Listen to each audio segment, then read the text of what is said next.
Bismillahirrahmanirrahim. Assalamualaikum warahmatullahi wabarakatuh.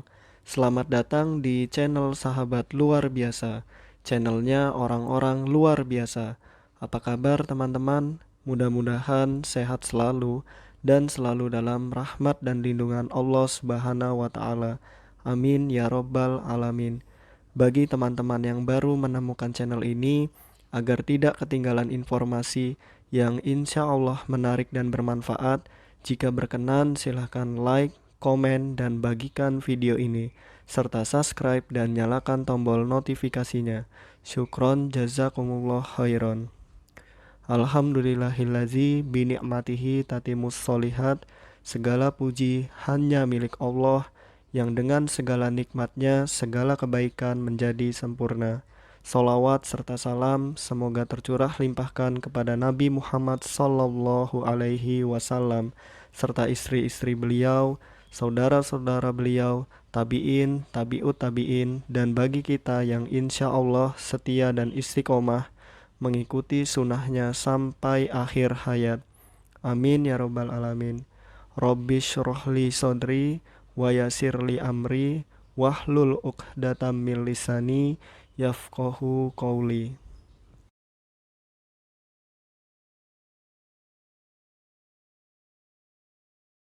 Baik, pada pertemuan kali ini kita akan membahas terkait ADL, Activity of Daily Living, atau kegiatan sehari-hari atau aktivitas sehari-hari bagi anak tunanetra ya teman-teman. Baik, saya mulai. Langkah yang perlu mendapatkan perhatian guru dalam setiap kegiatan mengajar atau membimbing Activity of Daily Living atau ADL bagi tunanetra adalah: yang pertama, melakukan orientasi lingkungan sekitar. Yang kedua, mengorientasi alat yang digunakan. Yang ketiga, memperhatikan keamanan dan kenyamanan tunanetra ketika melaksanakan kegiatan tersebut. Itu dia ketiga hal yang perlu mendapatkan perhatian guru dalam mengajarkan atau membimbing ADL bagi anak tunanetra. Lalu adapun pendekatan ADL tunanetra. Nah, pendekatan yang digunakan dalam penyampaian materi latihan keterampilan ADL dalam buku latihan pendidikan nonformal bagi tunanetra tahun 1986 dapat dibagi menjadi 4 teknik berdasarkan kelompok usia, yaitu sebagai berikut. Yang pertama, kelompok yang pertama melatih. Nah, teknik ini cocok untuk anak yang berusia 0 sampai 4 tahun. Yang kedua ada teknik atau pendekatan mengajar. Nah, teknik ini tepat bila digunakan kepada mereka yang berusia 5 sampai 11 tahun. Kemudian ada teknik membimbing. Nah, teknik ini tepat digunakan pada klien yang berusia remaja. Lalu teknik kerjasama. Teknik ini cocok diterapkan kepada klien usia dewasa sampai dewasa matang. Nah, di sini sudah saya singkat latih, yaitu melatih 0 sampai 4 tahun, mengajar itu berarti 5 sampai 11, dibimbing apabila untuk remaja, dan kerjasama untuk dewasa sampai dewasa matang. Seperti itu teman-teman, dapat diingat dan dipahami ya teman-teman. Latih, ngajar, bimbing, kerjasama. Itu ya tingkatannya. Dilatih, diajari, dibimbing, dan kerjasama. Nah, ini kan remaja ya, biasanya kan anak-anak kampus ya, makanya ada istilah bimbingan skripsi karena dibimbing. Oke, lalu mengenal pakaian tunanetra. Nah, bagaimana tunanetra mengenal pakaian? Nah, mengenal pakaian tunanetra dapat mengenal pakaiannya dengan bermacam-macam cara. Ada 3 cara. Cara yang pertama menurut jenis bahannya. Yang kedua, ciri-ciri khusus, jahitan, potongan atau model, dan lain-lain.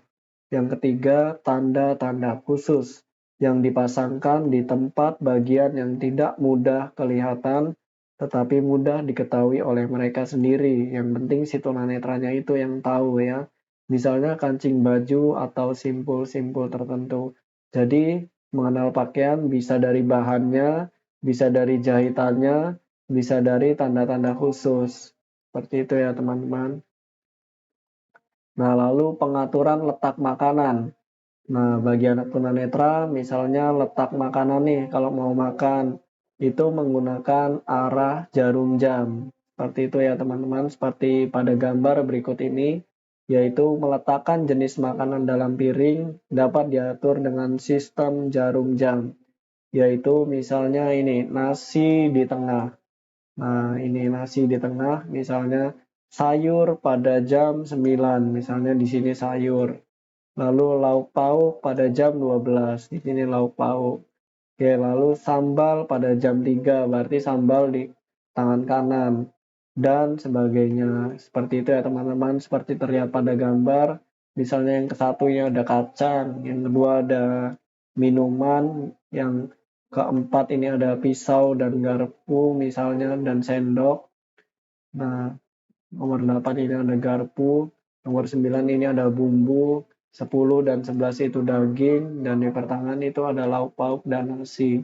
Seperti itu ya teman-teman, kita bisa menjelaskan konsep arah jarum jam ini ketika membantu anak atau teman kita yang tunanetra ketika makan. Lalu mengenal uang. Bagaimana tunanetra mengenal uang? Nah, ada dua cara yang sering digunakan oleh tunanetra untuk mengenali agar uangnya tidak tertukar atau keliru, bukan tidak berkurang ya. Kalau uang pasti berkurang kalau dipakai. Nah, ini hanya supaya tidak tertukar atau keliru. Contohnya sebagai berikut. Pertama, bisa dengan menyusun dan mengurutkan nominal uang, misalnya dari yang terkecil atau terbesar, atau dari yang terbesar sampai yang terkecil. Kalau ada nominal uangnya kecil semua, ya jangan sedih ya. Nah, berdoa mudah-mudahan diberikan rezeki oleh Allah ya. Amin ya rabbal alamin. Lalu cara yang kedua ialah dilakukan dengan membuat lipatan-lipatan. Nah, kalau udah dilipat ini sebelumnya sudah disetrika, bukan ya teman-teman, maksudnya membuat lipatan-lipatan. Nah, itu ditandai dengan pemahaman tunanetranya itu sendiri. Lalu untuk uang logam, mudah atau bisa dikenal dengan memperhatikan beratnya, bahannya, besar atau kecilnya, atau bunyinya. Nah, bila jatuh dan kadang-kadang gerigi di sekeliling tepi uang pun bisa dibedakan. Nah, ini dia kelebihan tunanetra itu sangat peka akan bunyi dan perabaan ya teman-teman. Sebagai kompensatoris dari kebutuhan akan penglihatannya. Oke, pecahan uang logam yang menggunakan relief gambar makhluk hidup. Nah, mungkin ini uang yang zaman dulu ya teman-teman, kurang tahu jika yang sekarang. Nah, itu 1, 2, 500.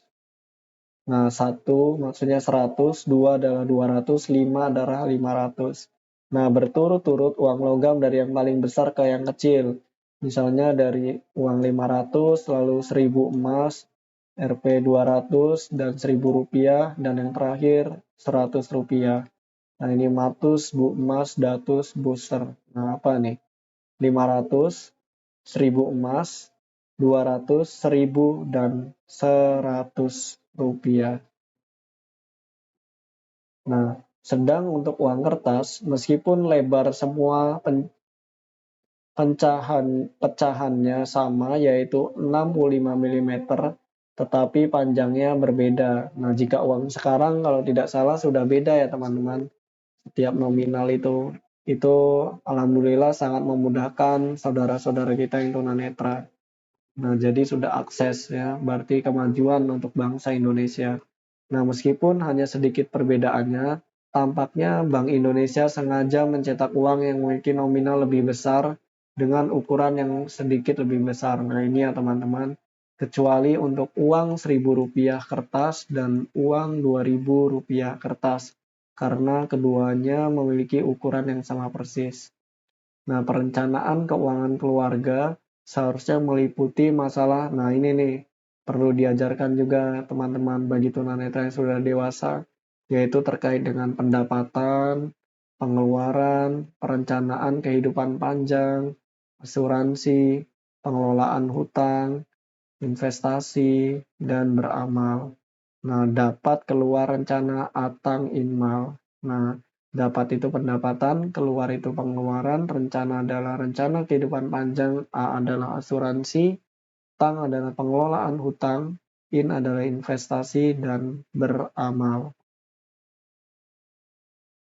Nah, di sini latihan memegang sendok. Bagaimana anak tunanetra latihan memegang sendok? Nah, pertama pembimbing membantu siswa memegang sendok dalam posisi tangannya berada di bawah tangan pembimbing. Ingat, berada di bawah tangan pembimbing. Jangan sampai di atas tangan pembimbing, itu bukan megang sendok tapi megang tangan pembimbingnya ya, teman-teman. Jadi letakkan tangan siswa di bawah tangan pembimbing agar siswa bisa bersentuhan langsung dengan sendoknya. Oke, posisi demikian dilakukan saat pembimbing menyuapi siswa, sehingga siswa dapat merasakan pegangan sendok. Setelah itu, pembimbing membantu siswa mendorong sendok berisi makanan ke arah mulutnya.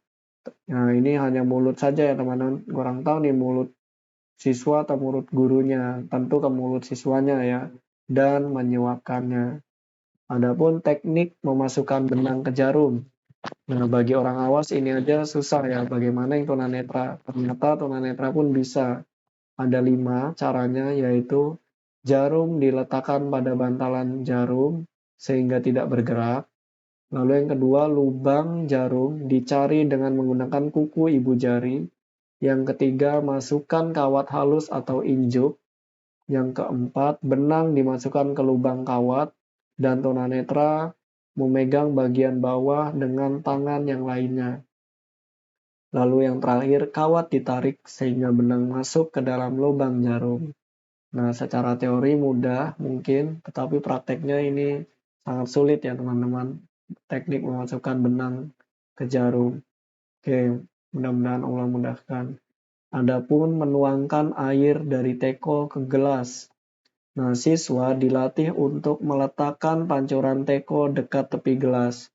Dalam latihan ini, pembimbing sebaiknya memilih teko yang kecil. Jangan yang besar-besar ya teman-teman. Kemudian isi dengan air dingin setengahnya. Nah, adapun bagaimana tunanetra mencukur jambang atau godek ya. Nah, yang dekat telinga itu jambang atau godek. Rambut yang dekat telinga ya teman-teman. Dimulai dari jambang kanan, kemudian jambang kiri, lalu mencukur dari bagian bawah ke atas. Lalu untuk mengukur panjang jambang yang diinginkan, agar kiri dan kanan sama panjang, gunakan ujung jari.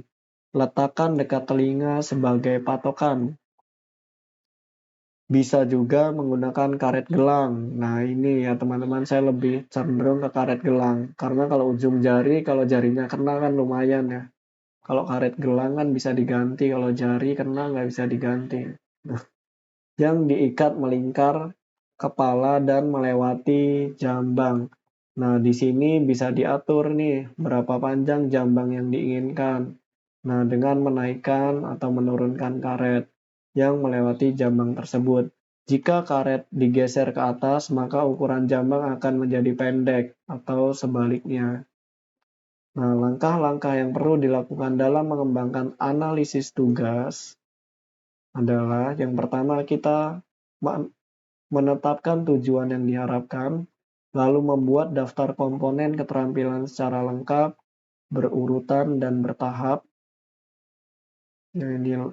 Lalu yang ketiga, menentukan dan menginventarisasi keterampilan prerequisite atau keterampilan awal yang harus dimiliki tunanetra sebagai syarat mengikuti latihan keterampilan berikutnya yang lebih tinggi atau lebih sulit. Lalu yang keempat, membuat task analisis atau analisis tugas atau urutan kegiatan dari suatu keterampilan. Nah, pengertian dari akomodasi.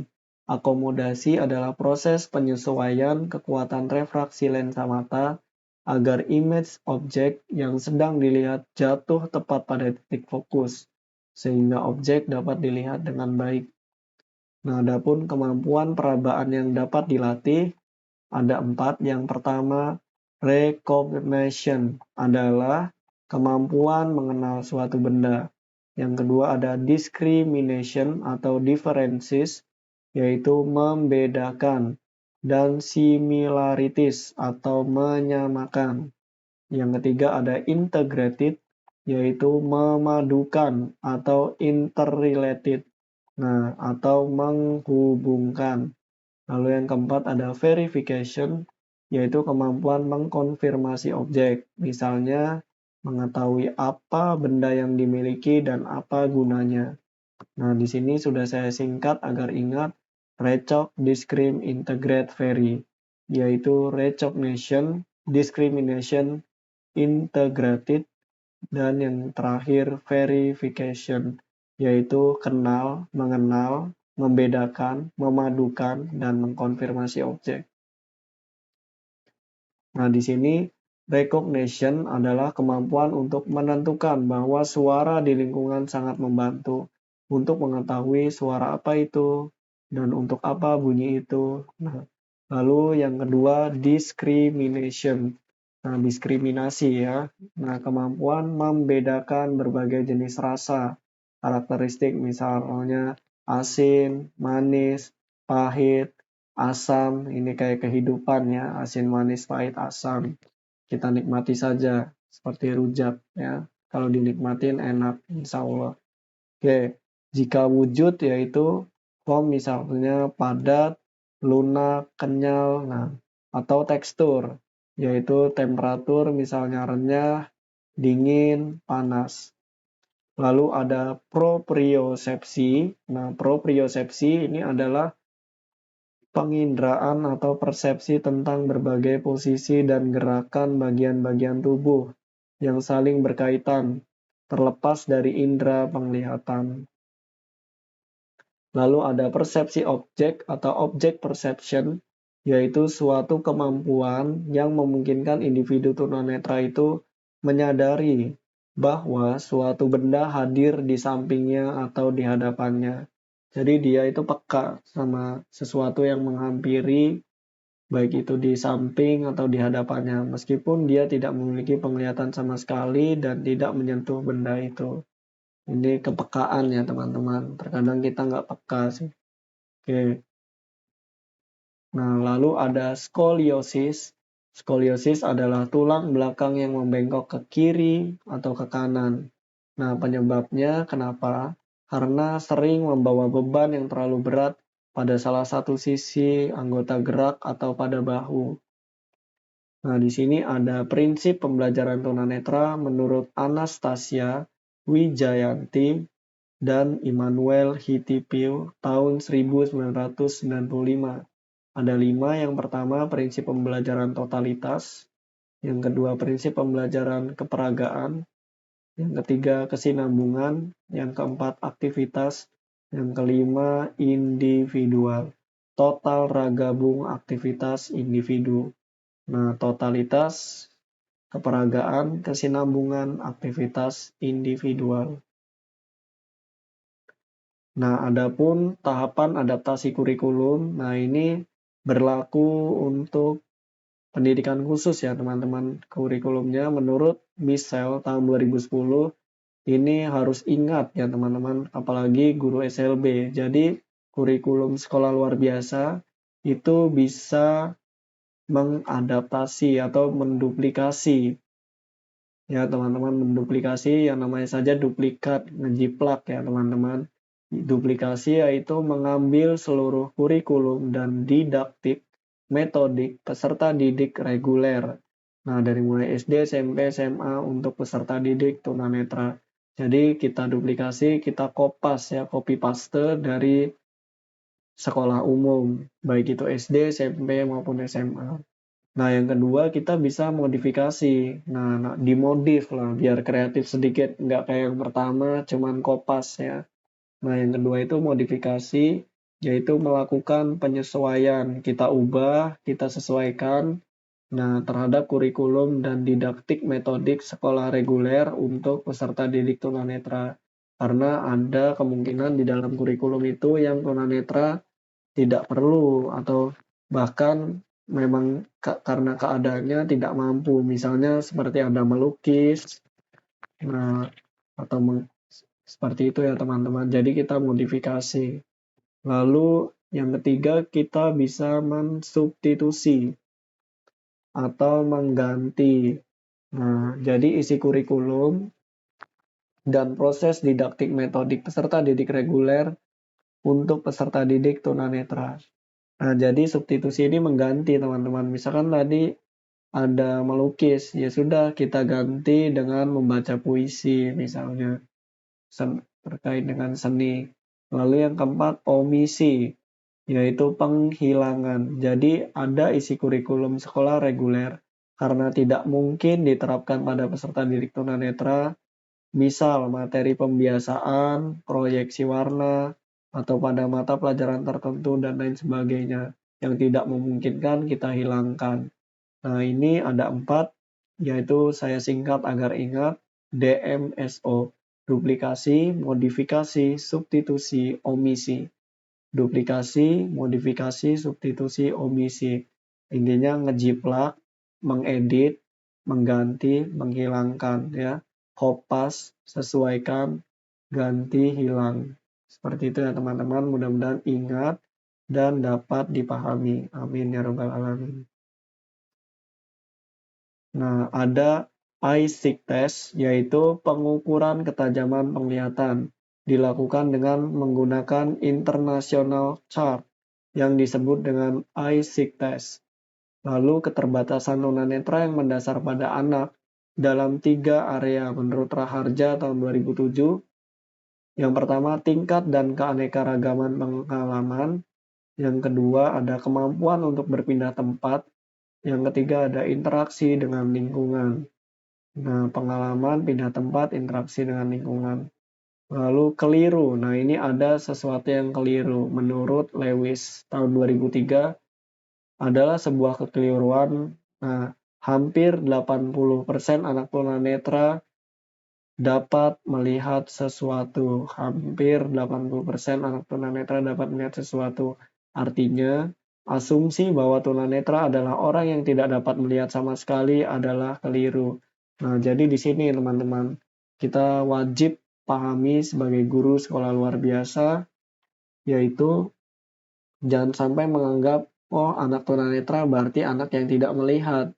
Nah, padahal hampir 80% anak tunanetra dapat melihat sesuatu. Artinya, di dalam tunanetra ini bukan hanya yang buta total, tetapi ada juga yang low vision, di mana yang low vision itu masih ada sisa penglihatan, sehingga bahkan kemungkinan selain dia bisa mengetahui cahaya, dia bisa melihat suatu objek.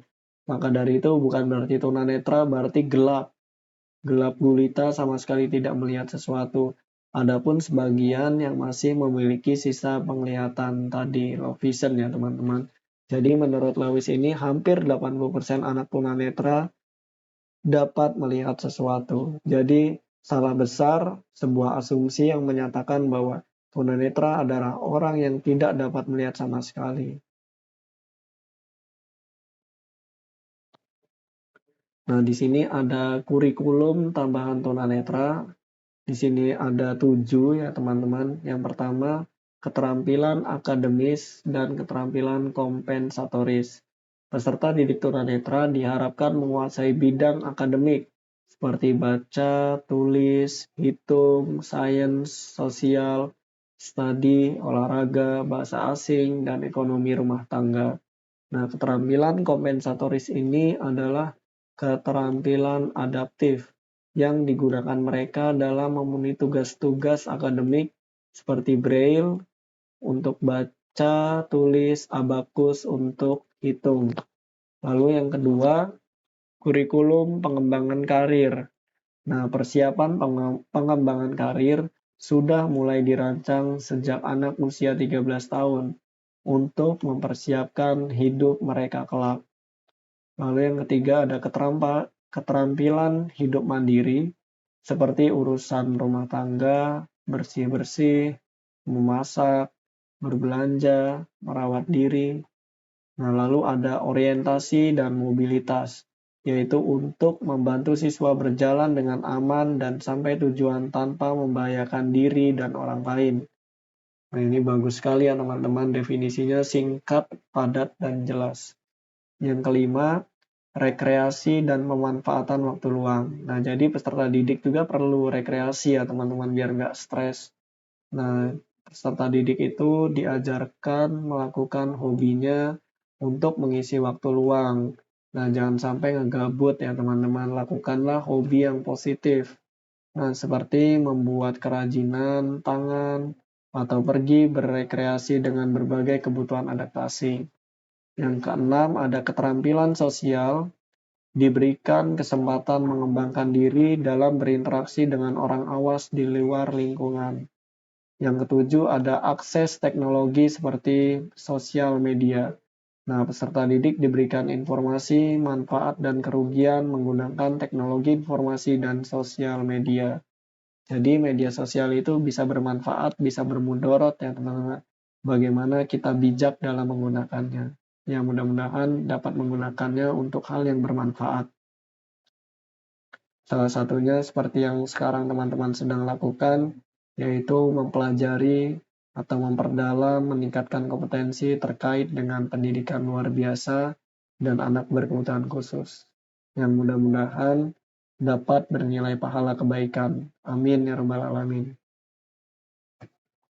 Baik, nah akibat pengalaman-pengalaman yang kurang menyenangkan atau mengecewakan yang sering dialami menjadikan anak tunanetra mudah tersinggung. Nah, tapi ini tidak semua ya teman-teman. Ini hanya saja yang mengalami pengalaman yang kurang menyenangkan atau mengecewakan, akhirnya dia mudah tersinggung. Nah, mudah tersinggung ini adalah pengalaman sehari-hari yang sering menimbulkan rasa kecewa dapat mempengaruhi tunanetra, sehingga tekanan-tekanan suara tertentu atau singgungan fisik yang tidak sengaja dari orang lain dapat menyinggung perasaannya. Nah, jadi kayak ketabrak gitu ya teman-teman, tabrakan sama orang lain seperti itu. Lalu ada hilangnya pengalaman visual. Nah, menyebabkan kekurang mampuan dalam melakukan orientasi lingkungan, sehingga harus belajar bagaimana berjalan dengan aman dan efisien dalam suatu lingkungan dengan berbagai keterampilan orientasi dan mobilitas.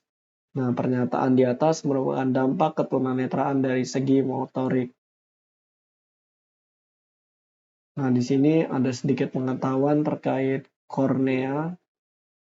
Nah, kornea adalah struktur organ mata yang dapat digolongkan menjadi 4 fungsi utama, yaitu fungsi perlindungan atau protektif, yang kedua fungsi refraksi atau refraktif, yang ketiga orientasi atau oriental, dan yang keempat adalah reseptif atau reseptif. Nah, bagian mata yang memiliki fungsi refraktif adalah kornea. Nah, di sini ya teman-teman, refraktif. Nah, di sini refraktif. Oke, fungsi refraktif adalah fungsi untuk melakukan pembiasan cahaya atau meneruskan cahaya yang datang dari luar ke dalam bola mata sehingga sampai di retina. Nah, bagian mata yang memiliki fungsi refraktif adalah kornea, aqueous, humor, dan lensa. Nah, lalu kornea adalah dinding bola mata terdiri dari 3 lapisan, yaitu tunika eksterna, media, dan interna. Nah, struktur di bawah ini yang termasuk dalam tunika eksterna adalah kornea. Nah, yang pertama ada tunika fibrosa eksterna. Nah, tunika fibrosa terdiri dari sklera. Nah, sklera merupakan lapisan luar yang sangat kuat. Nah, sklera itu berwarna putih-putih, kecuali di depan. Pada lapisan terdapat kornea, yaitu lapisan yang berwarna bening dan berfungsi untuk menerima cahaya masuk kemudian memfokuskannya. Untuk melindungi kornea ini, maka disekresikan air mata sehingga keadaannya selalu basah dan dapat membersihkan dari debu. Nah, pada batas kornea dan sklera terdapat kanalisme yaitu suatu sinus venosus yang menyerap kembali cairan aqueous humor bola mata. Nah, untuk menyimak lebih lanjut atau sumber dari ini adalah Brainly. Bisa kunjungi dengan link di bawah ini ya teman-teman. Baik teman-teman, mungkin itu saja yang dapat saya bagikan. Apabila ada kebenaran, pastikan itu datangnya dari Allah Subhanahu wa taala, dan apabila ada kesalahan, pastikan itu datangnya dari saya. Maka apabila ada kebenaran, mohon doakan kebaikan, dan apabila ada kesalahan, mohon dimaafkan dan diingatkan. Syukron jazakumullah khairan. Allahumma inni as'aluka ilman nafi'an wa rizqan thayyiban wa amalan mutaqabbalan. Subhanakallahumma wa bihamdika asyhadu an la ilaha illa anta astaghfiruka wa atubu ilaik. Wassalamualaikum warahmatullahi wabarakatuh.